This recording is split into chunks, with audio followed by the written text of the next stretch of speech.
Well, if you thought Jesus had forgotten his manners last week, hang on to your pew. Once again, this is Lent, and in Lent we get the stories of the other Jesus, the one who is rude to his friend Peter, calling him Satan, the Jesus who said if people want to follow him, they have to give up everything, including their families and their job security. This is the Jesus who said he came to set man against his father and daughter against her mother, that he didn't come to bring peace but a sword. This is the other Jesus who in this morning's lesson storms into the temple, absolutely wrecks the place, knocking over tables and driving livestock out with a whip, and generally disrupting worship on one of the holiest days of the year. This other Jesus is not the Jesus who wants me for a sunbeam.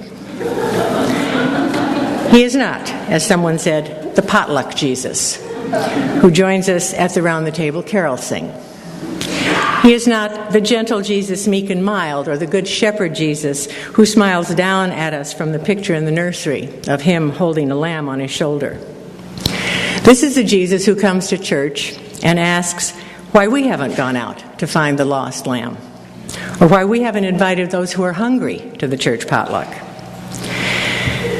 This is the Jesus we often try to explain away by saying that things were different back then. He wouldn't do the same thing today. It's easy to distance ourselves from this cleansing the temple event. After all, there are no cattle or birds or sheep in our narthex. We're not exchanging dollars for dimes or collecting exorbitant fees for sacrificial animals. This is the Jesus who is difficult to preach about because he isn't convicting us with love and kindness and compassion, but instead is making us very uncomfortable. But this is Lent, and comfort is not a priority in Lent. I agree with the person who suggested that the reality is that this Jesus cannot be explained and must not be explained.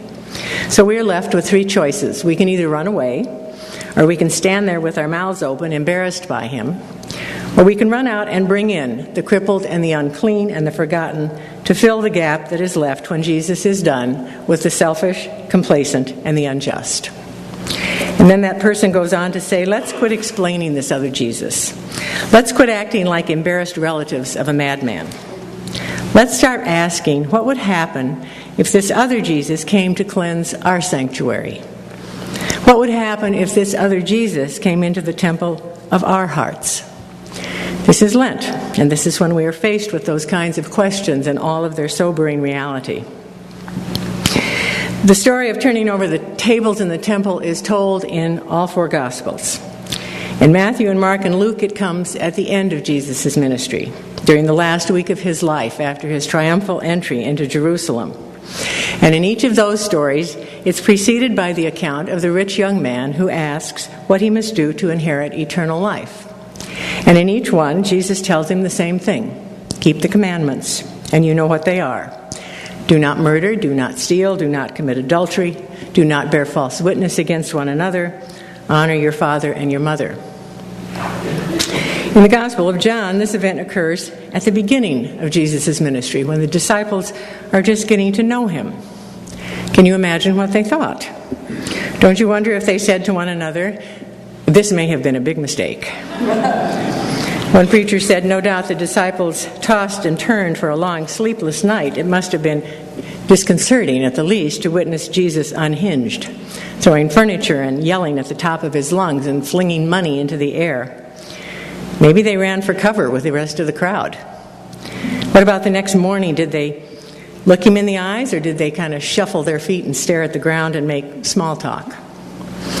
Of course, we know what set him off, or at least we think we do. The bottom line is that the temple had been turned into a big box store, all in the name of being faithful. The whole system of commerce in the temple was well established, and Jesus would have known that. Jewish law required that every adult male over the age of 20, regardless of their economic status, pay an annual temple tax of a half shekel, which for some represented as much as 2 days' wages. The temple tax was used for general support of the temple, kind of like our pledges in the operating budget, or the per capita we pay to our denominations. It's been estimated that in today's economy, a day at the temple could end up costing a person upwards of $1,000. Because the payment of the temple tax could only be paid with Jewish currency, or the sanctuary shekel. So those who were making the Passover pilgrimage from foreign lands couldn't pay with their currency, and they would have to exchange it. And the money changers knew that. They had the advantage of knowing what the exchange rates were, and it was easy for them to take advantage of the pilgrims by charging more and adding extra fees. Additionally, any animal offered for sacrifice at Passover had to be without spot or blemish, according to the instructions in the book of Numbers. Anyone bringing their own animals had to have them inspected by the temple priests. And not surprisingly, these animals were almost always rejected. That meant that the person had to buy another one from the priests or the merchants in the courtyard, who were the only ones, of course, who offered perfect animals for sacrifice. So once again, the travelers to Jerusalem for the High Holy Days ended up with the short end of the stick. And it was all done in the name of convenience. Let's make it easy for them so they don't have the hardship of bringing their animals such a long distance. No shekels? No problems. I can take care of that for you. These were services that were meant for the convenience of those who had to travel long distances, and they had become badly mismanaged. One historian estimated that as many as 2 million pilgrims might be in Jerusalem for the annual Passover season, so you can imagine that business in the temple was very good during the holidays. It's not clear whether Jesus was against all commercial activity in the temple on principle, even the honest transactions that were necessary for pilgrims to fulfill their religious obligations, or if he was just angry with those who had control of the means of ritual purity through animal sacrifice and temple tax, and thus had control of the access to God. Either way, on this day, everybody took it on the chin. Everybody felt the wrath of his whip and the heat of his anger and the blatant disregard of the commandments, the outright disrespect for the house of God. Now, during Lent, I mentioned this gospel lesson is often paired with the Decalogue, or the Ten Commandments, and this morning it's not much of a stretch to see the connection. The first and foremost commandment is, "You shall have no other gods before me," followed by, "You shall not make for yourself an idol, whether in the form of anything that is in heaven above or on earth or in the water beneath the earth." Like Israel, we are very good at finding things that take the place of God in our lives. And if we're not careful, they do become idolatrous. The whole temple system with buying and selling atonement had essentially just bypassed God, just moved God right out of the way. Israel's relationship with God had become less important than the ways they thought they worshiped and honored God with sacrifice and ritual worship. They forgot that before Solomon there was no temple. The temple was embodied in Israel, the people of God, and God moved with them. Only when the temple was built did they think that God could be kept in one place and that they could come to God. Only when the temple was built did the priesthood become such a corrupt bureaucracy and the temple a place to do business. This is one of those Sundays when I'd like to be visiting other churches and listening to what other preachers are saying about the Scriptures, in light of, for example, the ongoing global economic struggles. You shall have no other gods before me.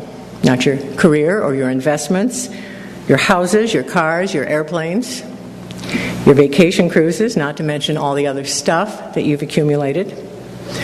Or in light of our apparent need for power, you shall not make wrongful use of the name of the Lord your God. Preying upon the weakest to gratify our need for power or popularity or pleasure is the real definition of using God's name in vain. You shall not steal, you shall not covet anything that belongs to your neighbor, you shall not commit adultery. And I can't say anything more about that than what we read every day in the newspapers or online or that we hear on the news.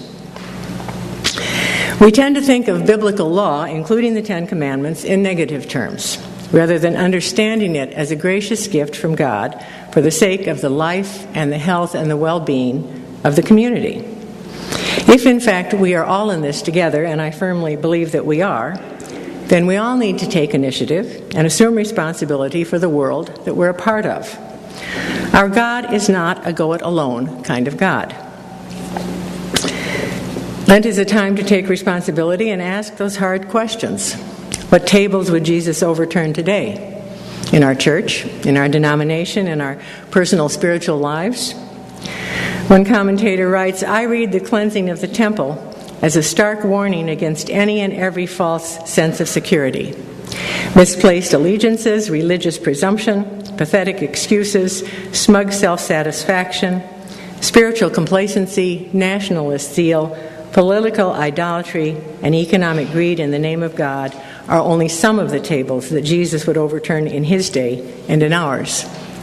Church is more than a place to enjoy a night of bingo or to reinforce our own prejudices and illusions." So think about it. What's on your list of the tables that need to be overturned? Here's one that's on mine. The current moderator of the Presbyterian General Assembly is a wonderful church elder named Cynthia Bolbach. She was asked recently, what has been a low point in your term as moderator? And she answered, sitting in a council meeting, spending an hour discussing an issue of no relevance whatsoever to the life and ministry of that council. I think if Jesus had been there, he would have turned over the tables in the room and said, "You think this is what I meant by following me?" She went on to say, many councils across the denomination are actively engaged in thinking about how to do their business more effectively and in a more worshipful way. The truth is, however, we still spend far too much time in meetings talking about issues that have little, if any, impact on how we proclaim the gospel. We continue to do it because that's the way we've always done it. Those are the last 7 words of the church, folks. We have always done it that way. Asked if she could change one thing about the church, what would it be? Ms. Bolbach said, our reluctance to change. Goodness knows we've all sat through our fair share of mind-numbing church meetings with endless debate about everything from the quality of the coffee at social hour to how we define mission. So how do we turn that table over and still manage to get the work done? How do we overcome our reluctance to change? As you go through the week ahead, I invite you to think of other tables that you think need to be turned over here at the church, or at work, or in your home.